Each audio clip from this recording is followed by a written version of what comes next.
think about a temple generally is more associated with death, and a shrine is more associated with life, right? Hey everyone, thanks a lot for subscribing. Thanks a lot for watching. We've reached triple digit subscribers on YouTube. I'm super pumped about that. But before we get started, as always, please remember, like, comment, subscribe. The algorithm on YouTube is finally starting to like me. Podcasters, audio people, again, completing the audio. Tell your friends, tell everybody. I don't know, but like, comment, subscribe. I've seen a few random comments coming through. I really appreciate it. I read them all. I respond to them all. I'm just honored that you guys are enjoying me bullshit talking. So, all right, let's get into it. Thanks. Hey everyone, what's going on? Welcome to episode 174, official episode of the podcast. This is gonna be another good one. It's short but sweet. I give some really, really, really important advice actually. And before that though, I go down the rabbit hole of an idea that popped into my head as I was leaving work today. But I think it is a really important concept that can kind of help you in navigate your relationships with Japanese people and just generally, digest Japanese society as a whole and your role in it and how you can kind of interact with people. I think is a really good nugget. And then I'll give you some details of what I talked about.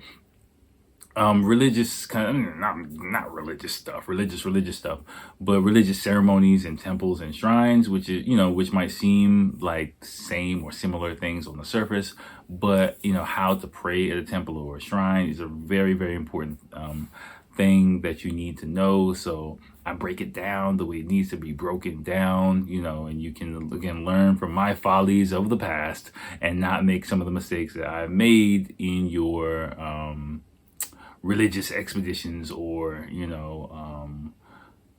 trips to temples and shrines with your significant others / friends / whoever the fuck you're going with. So yeah, all right, let's get into it. Enjoy. Yo, what's going on? I'm back for a full episode. Let me crack this open. I'm drinking premium malts platinum. Okay, but I don't really think there's any difference between this and regular premium malts, but let me just open that up. Get the party jumping. How you guys been doing? I'm doing great. Yeah, we're just settling in for another week here in Japan. We've had on the news, I saw there was a big volcano eruption and things like that, but someone in the houses, their phone alarm went off, but nothing here in the Tokyo area at all. So nothing really to speak of on that front. But yeah, life's been good. 2022 has been good. No complaints from me at all. Hopefully you're doing the same. Good to kick back and talk to you guys. People on YouTube, if you don't know, it is the middle of fucking winter right now. So if you hear background noise, it is the air conditioner. My apologies for that. I don't really have to do anything to the audio of the podcast, but again, my phone is my camera. My iPhone is my camera. So yeah, I just got to deal with a little bit of background noise on that end. Podcast people, I listen to it. It's good. My apologies though for the last few, I think 2 videos I uploaded. The audio I realized was quite a little bit low. My output, hopefully this output is, let me just turn up a little bit, turn my mic up, turn up a little bit more just to make sure we get to the right place that I want it to be at. Hopefully this is all right too. I don't know, whatever, I'll listen to it and I can adjust it, I can adjust audio. But yeah, just the software I'm using, again, I'm just trying to get my levels completely where it needs to be. I'll just need to tweak it just a little bit. And I realized also, I was so pumped that I got the audio settings right the first time. I didn't fucking write down what I did.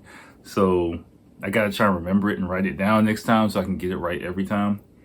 But whatever, it's not difficult. I remember what I need to do. But Oh, I think so. We'll find out next time I do a video review. I want to look for something fun to do next time. But again, I just wanted to really sit down. I don't think this is gonna be too long. Well, as long as I got this beer for. I got another one in the fridge, but I gotta hop on the train tomorrow and go ride out a bit far out tomorrow. I don't have work, but I gotta ride out a bit far. So I don't think this is gonna be a 2 beer night. But there's a couple of things. One thing I was just a random thought that I had. Okay, I'll just start with that then. Some bullshit Akil philosophy just to start the night off. But okay, yeah. So I was like, I worked today, and I was just finishing work up, and like I was just walking to the train station. And I was thinking about Japanese society. I don't know why it just came to me, but the concept of like cooperation and competition in Japanese society was just kind of stuck in my head as I was leaving work. I don't know why, but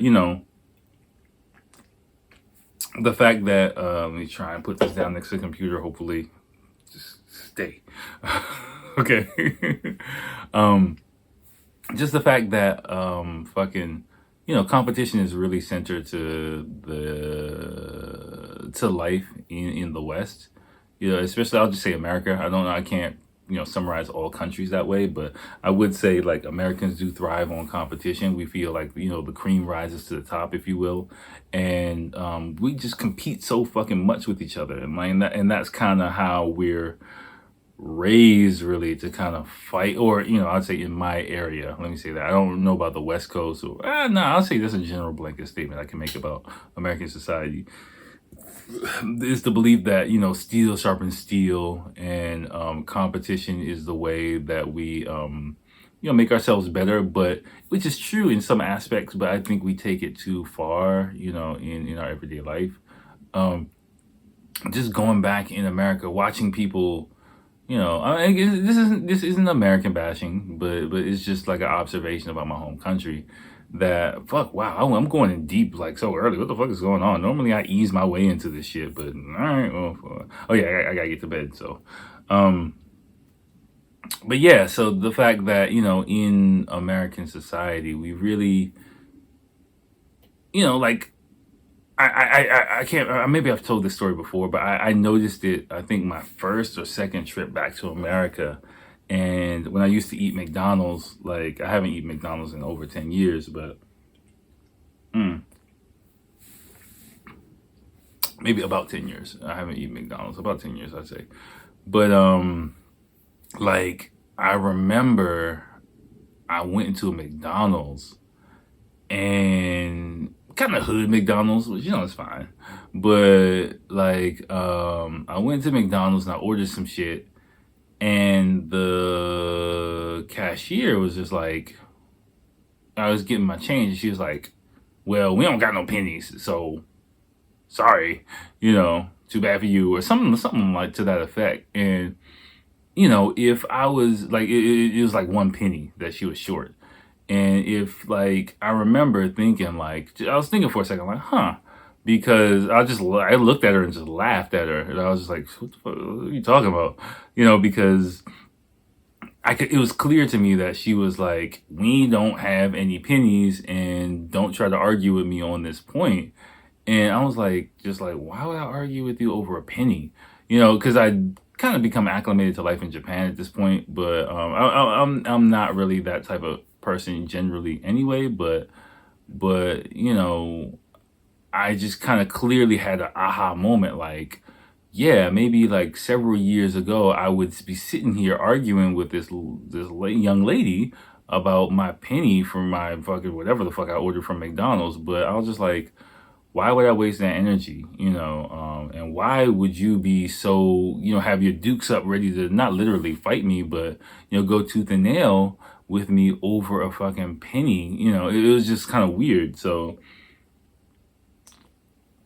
I think that was the moment when I kind of saw like some of the cultural differences between like Japan and the West, and it really kind of like hit me dead smack in the face.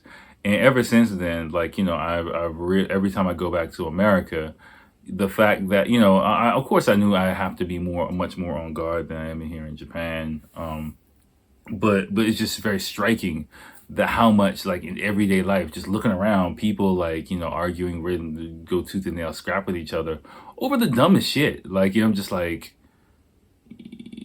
let it go. Like, was that Frozen? Let it go, let it go.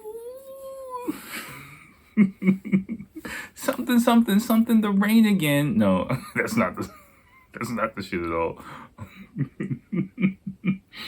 Mm. But yeah, like literally, like, you know, I it's kind of amazing. But on the other hand, like, I'll take it on the extremes. It's just another bash America. In Japan, it's on the other hand where the need for cooperation in Japanese society is kind of, taken to the extreme. I don't really have an anecdote to share on that, but it is quite clear to me. Oh, no.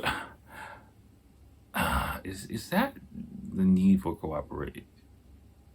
No. That doesn't really match. I was thinking about another anecdote, um, but whatever. It doesn't really fit in what I'm saying. But pretty much, like, Japanese people, many Japanese people, really struggle and fight tooth and nail to get along, to cooperate, and by suppressing their own, desires, or their own, sometimes their own common sense, going with the crowd just not to cause a fuss, if you will. And I was thinking, like, in Japan, people, like, just those two words, as I was walking to the station, I was just thinking about this for 5 minutes. I don't know why. I just got lost in thought. But I was thinking, like, about those two words, cooperation and competition. And just, that the fact that Japanese people, I wrote what the fuck I was saying. Yeah, Japanese people compete through cooperation, generally speaking, of course, meaning that, groups of people will, if there's a competition, they'll ally themselves with people who have, similar motivations, if you will, and not like compete directly against an enemy. I think I've told you about the wall of pillows theory that I have in Japan, but they'll just kind of more ally themselves together to move forward, for their own mutual benefit, versus like attacking an enemy directly. But in America, it's more, we cooperate through competition. We want to crush the enemy, so the enemy of my enemy is my friend, kind of thing, and we're much more willing to galvanize our strength in a campaign to dominate, win victory or crush or whatever, or, just defeat some force, or some adversary, if you will. But I never really get that kind of adversarial sense domestically, let's say, in Japan, as far as, like, business goes, or everyday life goes, or things like that. It's more of a clustering of ideas, that kind of, I don't know, I'm thinking of some kind of biological process.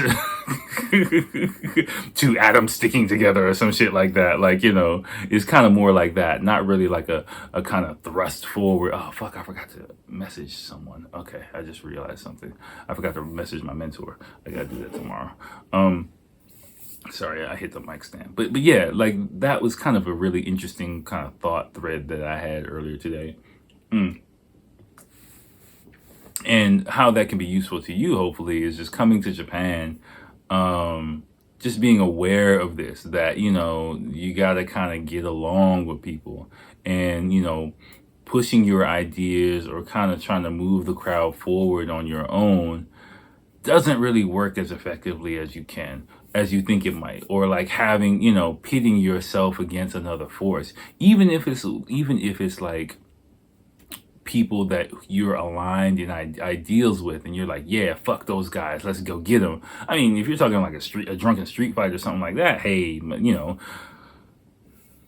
your thing, I mean, that might not get you that far in society, but whatever, but as far as like business, or crushing the competition and shit like that, like, you might not find people, even if they agree with you and what you're trying to do, you might not be able to kind of galvanize a group of Japanese people as much as you ally yourselves with them ideologically of a dream, a goal that you're trying to achieve. And if they have a similar dream or a goal or idea set or things like that, you'll naturally kind of cluster together and cooperate that way, and that's how you'll compete, not necessarily against an enemy, but, to achieve some kind of like end result or goal. And it might seem like it's not like a big thing, but it really is. Like, and if your competitive drive so much can isolate you from Japanese people and put you in a category. I mean, they might not be like fuck you, but you might not be able to, again, get to the deeper levels of society, which you've heard me talk about before. Like, you might find yourself walled off, not walled off literally, but I mean like prevented from entering deeper levels of Japanese society in certain ways. Doors, as I like to say, doors might be closed to you that you don't even know exist.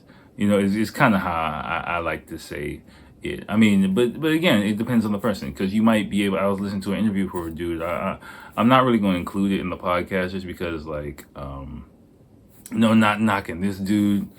Okay, fuck it, whatever. I'll let me make myself a note. I'll put him in here just because I wasn't going to at first. I listened to like half of the interview, and he's not. And again, not knocking this dude at all. He's not my personality type. Hold on one second. Shit, I'm writing in Japanese. Fuck. All right. Gotta change the settings.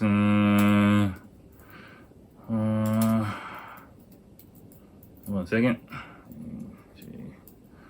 JP interview. Yeah.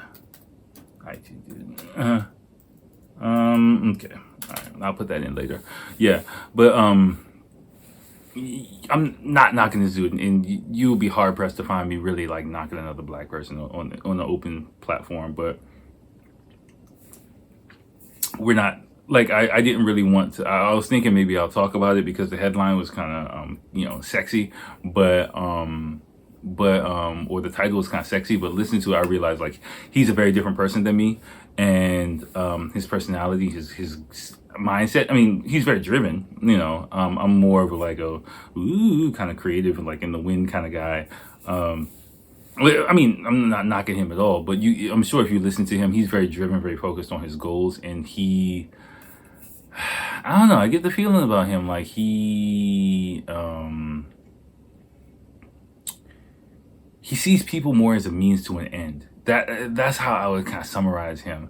Yeah, the way he kind of, and again, not knocking, if you listen to this dude, I'm not knocking you at all, but the way he kind of talks and looks his body, he sees everything as a means to an end. He's a driving kind of analytical person, which may be why he's in IT, but I'm kind of not like that at all. So, the way he sees Japan and the way he sees life here and his experiences and things like that, he's very driven in that way, but he very emotionally sections himself off from people in a way that, I haven't done. I've known other people who have done that, but generally speaking, those are the people I connect with the most aren't really like that. And I found that the way Japanese people have a deeper connection with aren't really like that. So yeah, I mean, you can listen to the interview. I think you'll be able to get quite a few gems from the interview. That's why I listened to like half of it. That's why I'll include it in there. But I just didn't want to go in depth into it because he's a completely different person than me. But again, like listening to different perspectives, I think would help anyone who wants to learn more about life in Japan and things like that. But I would say like, you can't, I wouldn't listen to that expecting to get deeper cultural insights on how to really meld with Japanese society, if you will. I won't say assimilate because that's just not happening.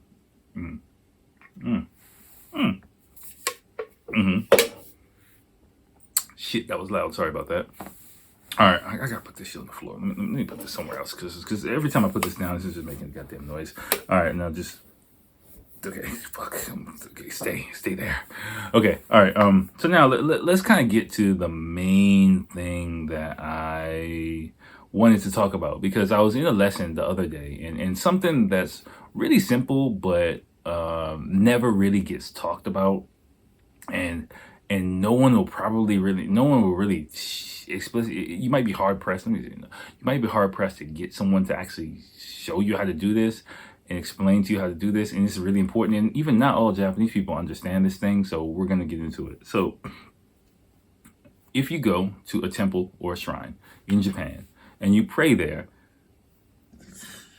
you need to understand how to do it, right? And I was talking to my wife earlier about it. She was like, "Yeah, well, of course, yeah." I'm like, "But no." I was also talking to one of my students, and my student didn't know like this one important point. And my wife was like, "Really?" I'm like, "Yeah, fuck, man. Japanese people, generally speaking, I'm sorry, I'm generalizing, but generally speaking, Japanese people are not always the best at giving non-Japanese people instructions on how to do shit." Without being explicitly asked about it, like, and even in that sense, sometimes people are just like, yeah, it's fine, just do whatever. And just like, come on, man, give me some fucking step-by-step tutorials or something. So I'm going to teach you how to pray at a temple and pray at a shrine. The first thing you need to know is that a temple and a shrine are different religions. That's one thing I didn't know before coming here. They are different religions. Let me show it. Oh shit! See, yeah, is this locked or unlocked? Okay, it's locked, so I don't erase all this shit. Okay, I'm just not gonna touch this thing, because if I push the button on this thing, it'll just erase all the notes that I have on this bitch. I ain't trying to deal with that. All right. So yeah, temple and shrine are different. That's the first thing you need to know. I don't need notes to talk about this. So a temple is basically a Buddhist temple. I'm sure you've kind of heard that before. A shrine is a Shinto shrine, and they're different religions. That's the first thing you need to understand, right, about those. Now, generally, I heard someone summarize it in this kind of way a few days ago. I think when I was talking with my student about it, and I never thought about it this way, but it's a really good way of thinking about it. Think about a temple generally is more associated with death, and a shrine is more associated with life, right? So what it means is like a temple, where you'll go for, like, if someone dies, family graves are located in temples, things like that, right? So I'm not saying like temples are dark places, but just generally speaking, is for you to kind of understand. Associate a temple, if you got to go to a temple for an event or ceremony, it's going to be related to someone dying more than likely. And a shrine is going to be more related to life. New Year's, weddings, Shichigo-san, which is like a holiday for children, or any other festivals, or I don't know if I mentioned that before, festivals or things like that are gonna more than likely be held at a shrine. New Year's Eve, things like that, right? So just kind of keep that in your head. Is kind of an easy way of separating the two, right? Now, how to pray at them. So, all right, let's start with shrines first, because that's more than likely where you'll be spending more, where you'll be visiting more. So pretty much, I'm not going to deal with like the water. It's a whole other thing. This is a whole other water cup thing. You can just look that up. The main thing to know is when you get, because you're supposed to give money. Now, I forgot this part. I believe, if I remember correctly, at a temple, you give 5 yen or 50 yen, because it's go in, which means like good luck, I believe, or there's a hole in the coin. I forgot exactly why. But a shrine, you can give pretty much anything, like 5 yen, 10, 100, something like that. Coins. So pretty much when you go up to the altar of the temple, you throw the money in. There's going to be a little donation box with like a lot of, like, it looks like vents in it. It always makes me a little bit nervous if it's a little bit far away, because I chuck it in there and I'm like, I'm worried it's going to be like a carnival game and like bounce off or something like that. But I mean, I would say if you're worried about that, don't throw it overhand. Just chuck it in there underhanded, and it generally goes in. If you do overhanded, it can kind of bounce off. Yeah. So you go to the donation box and you give the money. Now there's a bell, and you kind of ring the bell in a circle twice, and just spin the. This is a bell connected to a long rope, and you kind of spin that twice. Now, because of I was about to say the C word, right? Because of the situation, right?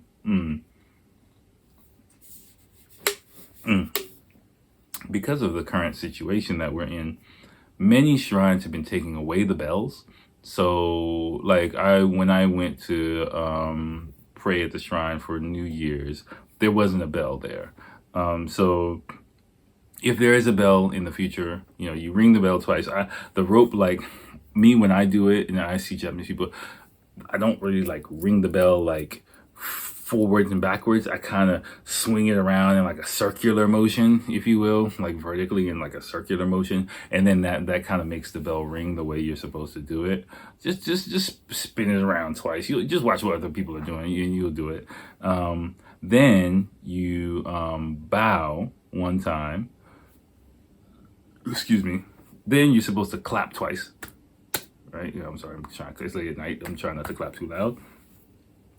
Then after that, you pray. You close your eyes, keep your hands together, close your eyes and pray, for a few seconds, whatever you want to pray about. Then you bow one time and then you leave. That's kind of how you pray at a shrine. A temple is different. A temple, you give the same thing, donation box. Underhand is how I recommend. Here, again, 5 yen or 50 yen is what I would recommend. Sorry, I didn't prepare one with me. Then here's the important point, in which some Japanese people actually don't even know. I mean, don't be quizzing Japanese people like, did you know you're not supposed to clap? But even when I go to a temple, sometimes I hear Japanese people clapping. You're not supposed to clap at a temple, right? Again, the gods are different, the religion is different, everything's fucking different. But I sometimes randomly hear Japanese people clapping at a temple, which you're not supposed to do. So you put your hands together, right? And then no clapping. I heard you're supposed to put your hands maybe lower. I don't know. I just put my hands together, like just pray position. I'm sure that, and then pray for a little bit. Then you bow once, and that's it. So it's a little bit of a simpler process than the shrine, but again, you're more than likely going to be visiting shrines more than you visit temples. The deeper you get into a Japanese family, if you do get married or things like that, then you'll be visiting temples quite a bit more. Just because you'll be cleaning and praying at the family grave and things like that. So on a semi-regular basis. So if you've got a girlfriend, and if you got a girlfriend and you visit the family grave, she's trying to marry your ass. Like you're in the fucking family, okay? Like they don't bring you around that. Like if you're not married and you're going to visit the family grave, dude, like you better fucking get your shit together and understand like this chick is really locking you in for marriage. Like you don't bring someone around that shit who's just hanging out. Okay, like to meet grandpa. Okay, like so just keep that in mind pretty much. So again, it's you get used to it, like I'm fairly used to it. But even me too, like I've been going to temples and shrines for fucking years, but I still kind of like got in my mind like, okay, what am I doing? I gotta do it. What's everyone else doing? Okay, I gotta do this. Okay, yeah. In my head, like it's just a process. Like you're not doing it like on a daily basis or even a weekly basis. So you kind of forget the procedure, even me reading it over, it's like, oh yeah. So, only like several times a year I'm actually doing this shit. So, but it is very important. Then you got like other family, I'm not even gonna get into it. It's other shit that you can do, but pretty much if you don't know what to do, just follow what Japanese people do. But the thing is, in these type of events, like, it's such a sudden kind of thing. So like you're kind of thrust into it, like, okay, go. And like, so you don't really have time to like look around lost, like ask someone, what do I do? Like you just gotta kind of roll with it. Again, this is kind of Japan. You just gotta roll with it. Like cause I've been in situations, I think I asked my wife, so what do I do? And then she's like, oh, just do and do that. I don't know, just do something. You'll be all right. And then you're just like, dude, come on, give me some detailed instructions. Like, and then you don't have time to like stop and look around because it's like a procession of people. So like if you're holding up the line, you're standing out even more. So you just gotta like fumble around and, and follow what everyone else is doing. It's a really clumsy process, but that's kind of how. But don't feel bad about it, and don't like get all paranoid about it. But just I'd say if not only a temple or a shrine, if you are in that type of situation, go with the flow of everyone. Remember, it's the ant colony, so like if you're just like stop to hold up the line, everyone's like, hey, what the fuck is the hold up? So don't be that person, is my advice. It's a simple thing, but a very, very, very, very important thing. So just keep that in mind. All right, that's pretty much all I got for you guys tonight. About 30 minutes I think is good. I'm gonna try again to dig up some more stuff to review. Full episodes are going to come in like maybe once every few weeks, maybe once a month, I don't know. But the reviews and things maybe once every few weeks. I don't know, but I am enjoying doing them both. And just sitting here talking, having a beer, talking on the sofa is always the roots of the podcast. And but I am also liking to sit at the table and look through some stuff and flip back and forth the screens, because I can do a lot more with that. So so be on the lookout for more of that shit. Platinum, I wouldn't call it platinum, it's all right. Is there anything else for tonight? No, that's about it. Sorry, let me pack this shit up and get the fuck out of here. So again, thank you guys for listening, watching, original listeners, new watchers. Like you have no idea how you probably heard it in the intro, like how happy I am to like have like 102 of y'all motherfuckers watching this shit, listening to this shit. I don't know how many subscribers I have on the audio, but we're getting, consistently between about 40 to 70, 80 listens per episode when it comes out, depending on the topic, of course. But again, I'm appreciative for like all you guys. I was thinking about it before I started, like, what if like the algorithm really kicks in and my numbers start blowing up? Like I'm gonna start getting nervous, like, cause like I don't know if I really want to be famous on YouTube. I kind of just enjoy just doing this as a hobby, but whatever, I'm just enjoying it. I'm enjoying the ride, enjoying the journey somewhere. So yeah, let's have a good 2022. Thank you guys as always, and I'll holler at you next time. Peace.